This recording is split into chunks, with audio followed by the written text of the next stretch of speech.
How y'all doing tonight? Appreciate you joining us on this call. Watched the film, and like I said last night, post game, nothing really has changed my mind of the effort and the way that our guys played and competed throughout the entire game. Really proud of the defense throughout the whole game and the defensive staff, the plan they put together. Got the kids to execute and play hard, and kept putting the offense in position to make it a game. Unfortunately, we didn't make enough plays offensively. Luke Doty coming in the second half gave us a little bit of spark with his ability to extend plays with his legs in the passing game and then make some plays with his legs in the run game. Special teams was, not an impact at all as far as creating any momentum. The one thing that was in a bind all night was our field position. I think we were 20 yards behind in field position, and it was a struggle all night really to flip the field. The times we did flip the field, they were able to flip it back. So put us in a bind, not explosive enough offensively to go 80-plus yards and score and execute at a high level. And then, I think 3 times we were inside the 10, twice at the 1, just put us behind the 8 ball. But proud of the kids' effort in the game, and looking forward to this week against Georgia. Another very good defense. It's going to give us problems in the run game, and we're going to have to be able to be balanced offensively and make them defend both them offensively. I haven't watched them on their side of the ball yet, but I know they started a new quarterback, put the ball in the air quite a bit and had success in the game throwing the ball.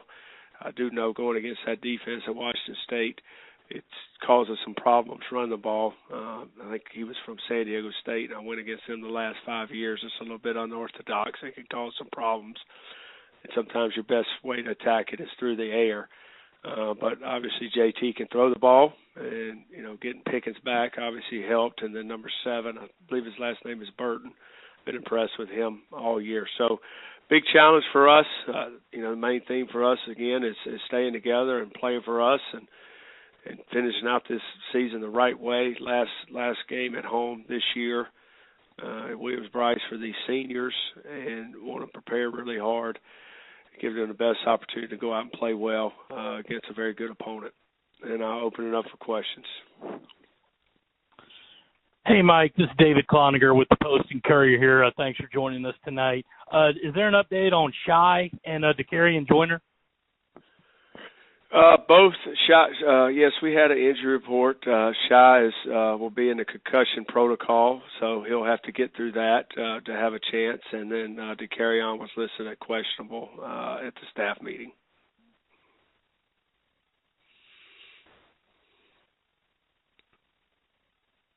So I'd say both are questionable. Hey, Mike, this is Colin Taylor from Gamecock Central. I guess just looking back at the offensive line, where do you think the struggles were against Missouri, and how do you kind of go about correcting those going up against Georgia?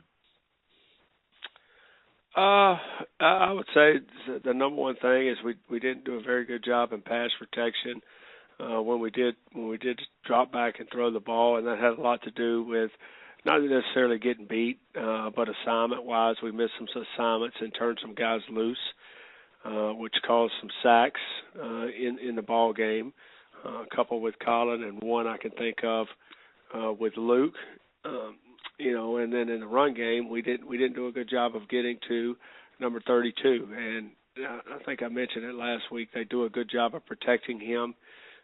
Front that they play, really covering everybody up in what you call a bare front where he can run. So we did not do a good job in the combinations, getting a hat on him on the second level, and he was able to, basically run sideline to sideline and make plays. In this game coming up, Georgia is, very, very talented defensively. Always got defensive linemen. They've got linebackers that can run.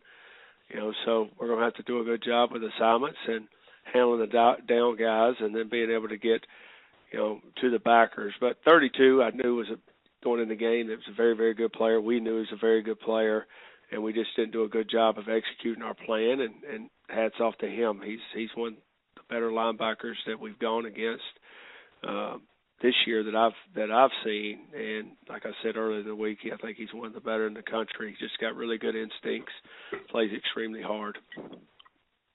Hey, Mike. It's Eric Boynton in Spartanburg. Do you have a plan yet as to how you envision the reps for the quarterbacks working out? Do you already figure that Luke might get the majority of them, or will that be something you guys will meet about as coaches tomorrow and figure out moving forward? No, we've got a plan, but I haven't met with the quarterbacks yet. Connor Shaw handled the meeting today to review the game's film, so I don't want to, talk about it yet until I talk to the kids. Hey, Mike, this is Ben from the State. In the second half, how did you feel kind of the receivers played, especially without Shy and kind of working with Luke? I thought, I said after the game, I thought we made some contested catches, which we struggled with this year with, guys on us, which was good to see. We still got to be more explosive outside. Our most explosive player on the field in the second half was Luke Doty. And that was his ability, to create, when they're playing man coverage and rush 5, and they didn't have a spy on it for him. And I'm sure, they did not have a game plan for him. I'm sure we'll see a little bit something different if he were to play a bunch against Georgia. They'll have a plan for him. And they were just running lanes, and he was able to create with that. But when we did, throw the ball downfield, it was good to see guys make catches. We had a couple drops, but it wasn't from the receivers. Hey, Mike, David Cloninger again. Luke even said last night that, he enjoyed creating some plays with his legs, but maybe he needs to learn how to slide. What's your opinion on some of the hits he took and how he can manage that running ability while still being able to protect himself? I think it's something that you learn, when you go from one level to the next, that the space is closes a little bit faster than it did in high school, and then when you go from college to pro, it's just the speed of the game changes, and I think him getting that experience, and then when he sees himself on tape, he'll be able to to understand when he's got to take care of his body a little bit more and understand where the chains are, and a lot has to do with getting vertical sometimes and trying to make too much after you broke the line of scrimmage. And, the fastest way to the end zone is north and south, and sometimes you get away with doing that stuff, at another level, and I think he'll learn from it. We talked about it a lot in practice. Situations have that come up like that, but he hasn't been live, so it's always different when you're live and getting hit.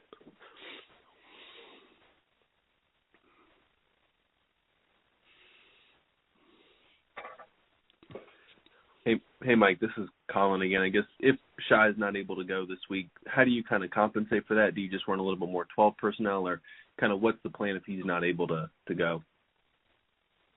Well, I guess you'll see on Saturday, Colin. I'm not going to talk about our plan on what we're going to do. No offense to you or to any of you guys. That's something we'll put together, and we'll figure out, get the guys on the field to give us the best chance to win.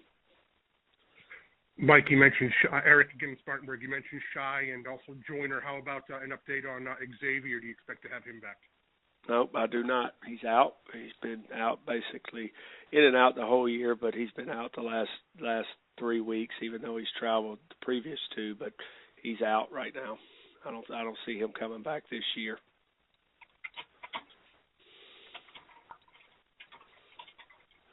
Hey, Mike, it's Mark Weiser in Athens. Hope you're well. Hey, Mark, how you doing? I'm good. Hey, I know you're consumed with getting your team to play as well as it can, but you've coached a lot of games as an assistant and a head coach. Obviously, you've never coached against Georgia. What do you think that will be like? I think you said it in the first part of your question. I'm not really concerned about that. It's Georgia. The uniform and that I played there. I think it's looking at their personnel and realizing that we have a challenge and trying to get our guys, ready to play the game. I think, my kids are, they think it's cool, but I'm looking at the tape right now and trying to figure out how we're going to get a first down. Hey, Mike, Ben Brandon from the State again. I know technically you guys are bowl eligible. Obviously, the season hasn't gone the way that you kind of want. Has Coach Tanner talked to you at all about that as a possibility, as a consideration, or not particularly yet? He has, but that'd be a question for Coach Tanner. I don't know if I need to speak on what Coach Tanner has told me. All right. Hey, Mike, it's Phil Kornblut with Sports Talk Media Network. Just wondering if you had a chance to talk with Coach Muschamp since the game, if he watched the game on television, if he shared any thoughts with you about not being there and watching the guys. I have not talked to him on the phone. He sent me a text, but I'm not going to share, what that text said. But I know, Coach watched every play. These are his players, and a lot of vested interest in these guys. And leading up to the game, he wanted us to play well, and for those kids to play well and have a moment, to try to win a ball game. He's pulling hard for these kids and these coaches. I know that for a fact. Hey, Mike, this is Hale McGranahan with the Big Spur. Now that you're starting a week in your spot, what are you planning to do as far as scheduling and some of the stuff y'all will be doing in the early part of the week? I know, obviously, there were some slight changes towards the end of the week with how you structured things, but how will things go? It'll be very similar to last week. Today we just met, as both sides of the ball, as staffs, and then our players lifted and ran to get to sort us out. We did not go on the practice field, and then we came in and had segment meetings and positional meetings after that. I mean, when I say segments, both sides of the ball, and then went separate with positional meetings. Tomorrow will be it'll be a Tuesday practice. We'll work mostly on first and second down. Wednesday will be, situational, getting those squared away, and then continue to work on first and second down. And then Thursday will be a walkthrough practice, what I call no sweat Thursday, and then Friday will be a fast Friday. And then Saturday we, did something a little different. We came over here Saturday, let the kids get in the cold tub and get rolled out, stretched and by the strength staff, and then had a walkthrough here Saturday morning after breakfast. So it'll be, right now the plans are similar to that. Now it is Thanksgiving week, so after Thursday's practice, we will allow the guys that, live close by here an opportunity to go see their families at home, and then hopefully get, these kids, if they live close enough by, to go home and see their family and have a Thanksgiving meal. It's a lot to be thankful for. And then we'll have our Thanksgiving meal on Wednesday night as a team. As far as the pregame stuff, was that something that you had done in the past at Colorado State with coming over to the stadium a little earlier for those night games? It was, it's a long day. Yeah, we had a lot of, night games out there, and, you're sitting, and this is, I don't know how many of this is in a row for us, of 7:30, 7 o'clock games, but, you're sitting at the hotel all day, and we do those walkthroughs and those meetings, but you do them in the parking lot. But being in town, and you have your facility, we had a nice facility at Colorado State. You got a nice facility here. You've got we set up a training room at the hotel, but you've got everything, all your amenities here. I think it's good to get them back over here. They're able to get in the cold tub. They're able to get, more extensive treatment. They're able to spread out in the weight room. You're able to go in the indoor and be able to walk through, where you've got the markings on the field. It's just, I think it's more conducive to getting the actual walkthrough reps that are going to help you in a game. And then, I think it's more conducive, too, to allowing guys to get their bodies ready for the game. Mike, it's Eric again in Spartanburg. Obviously, I know whether it's opening week or if it's the last couple of games of the year, you've got to play the guy who gives you the best chance to win a ball game.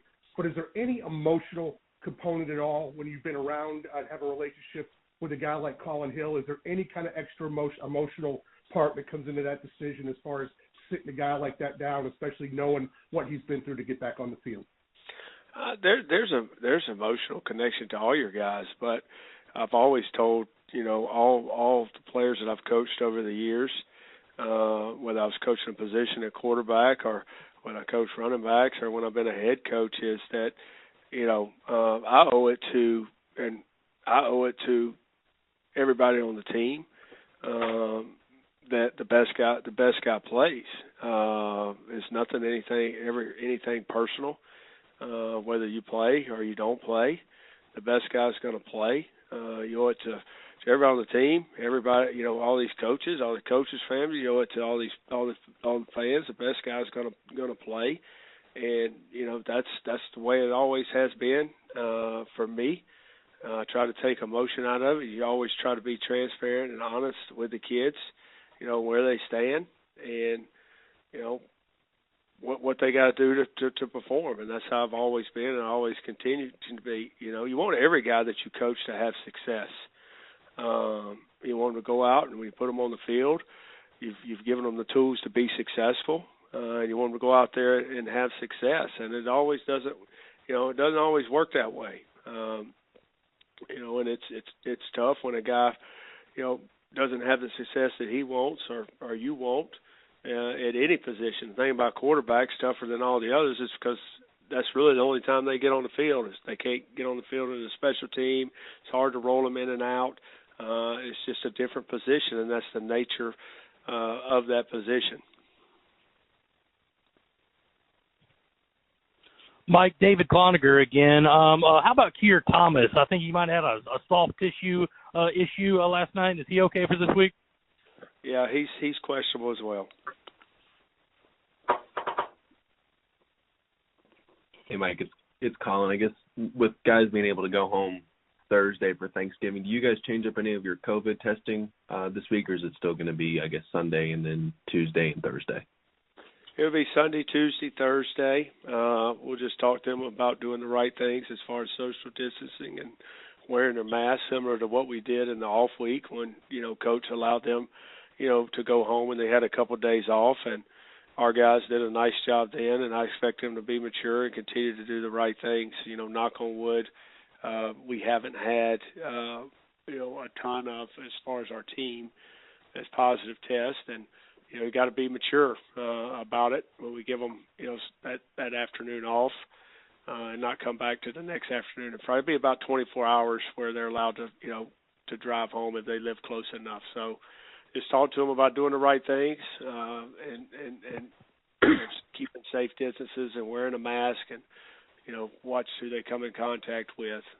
So we'll just continue to try to educate, and, that's all we can do is educate, and guys got to be mature and realize that it's not just them that they might affect. They could affect other members of this football team.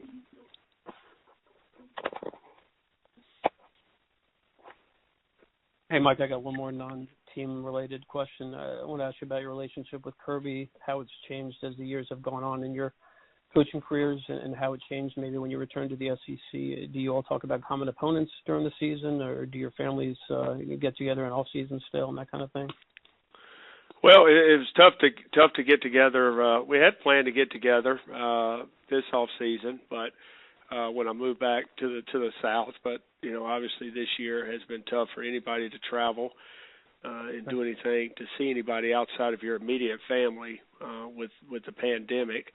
As far as communication and talking, we still talk on a regular, really a daily basis. A lot of the communication now is through text, and the majority of it is about our kids. We share, all the group of guys that were there. We share a lot of videos of our kids playing sports, and we're all proud parents. But like any coaches in any league, we all talk about common opponents and things that are going on within a season. That's common nature, I think, for everybody. I'm not the only coach he talks to about that, and he's not the only one I talk to. But the majority of it is family oriented. Thanks. Mike, Eric, Boynton again. With this crazy year, do you have any thoughts at all about with all the teams that have had to postpone games and in other leagues cancel games, whether it's been of their doing or their opponent's doing? Any thoughts of the fact that we got 2 games to go, maybe 3, that you guys have somehow navigated this thing and been able to play a regular season without any hitches so far? Yeah, it's been interesting. Obviously an interesting year. It's surprising that we haven't had any, and I have to give credit to our training room, our trainer Clint, our operations guy George Wynn, and Coach Muschamp. They put a really good plan together as far as socially distancing within the building, our meetings, constantly communicating to the guys about their what they do and who they're around when they're not in the building.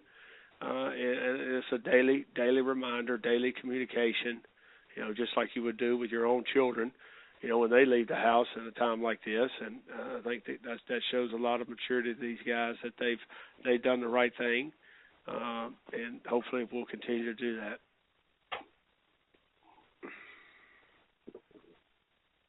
Hey, Mike, it's Phil Kornblut again, just checking. Any defections from the team from last night? Anybody come to you today?